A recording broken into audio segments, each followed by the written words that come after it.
xibaar yu wér te wóor ca tàng-tàng ba abonnez-vous pour ngeen di mën di jot suñuy vidéo.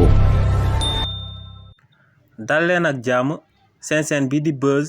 221 HD kii di Bassirou Kébé bokk ci leaderu parti bi di Pastef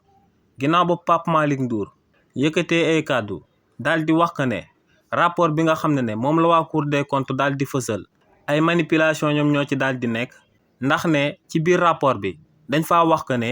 building administratif dañ ko sàccoon jaay ko ci régime président Macky Sall te ne building administratif SOGEPA lañ ko jaay te ne SOGEPA état bu Sénégal moom moo ko daal di moom donc ne état bu Sénégal bu jaayee akub mbiram état bu Sénégal si li ni mel naka la ci akub sàcc mën a amee. ginnaaw ba Pape Malick Ndour yëkkatee kàddu yooyee kii di Bassirou Kébé daal dina ko siy tontu kii di Bassirou Kébé ne le 21 avril 2023 état bu Sénégal ngir mu dooleel société bii di SOGEPA daa amal akub opération daal di koy dippee opération Soucoupe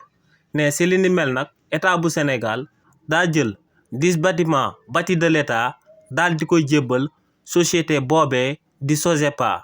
te ne si xayma li ni mel dina doon may société bii di SOGEPA mu daal di am lu tolloog 330 milliards de francs CFA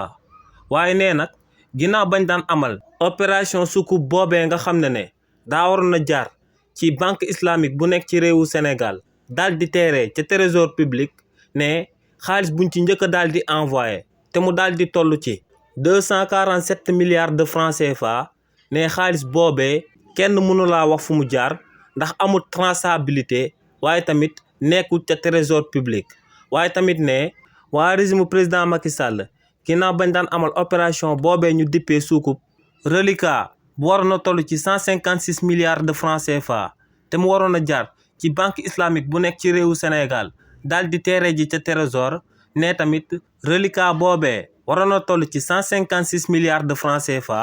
amul benn traçabilité kenn xamut fu mu nekk waaye ne nekkul ca trésor public ne li ni mel nag moom moo sabab waa Cour des comptes daal di fësal ci seen rapport bi que ne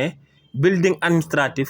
daal di nañ koy jaay ba noppi daal di lekk xaalis bi ndax ne amul benn traçabilité bu la mën a may nga daal di gis xaalis bi fu mu daal di nekk waaye ne nekkul ca trésor public bi nga xam ne moom lañ waroon a verser xaalis bi. kàddu yi ni mel la kii di Bassirou Kébé daal di yëkkati daal di koy tonte Pape Malick Ndour mii di wax que ne rapport Cour des comptes dañ cee amal ay manipulation.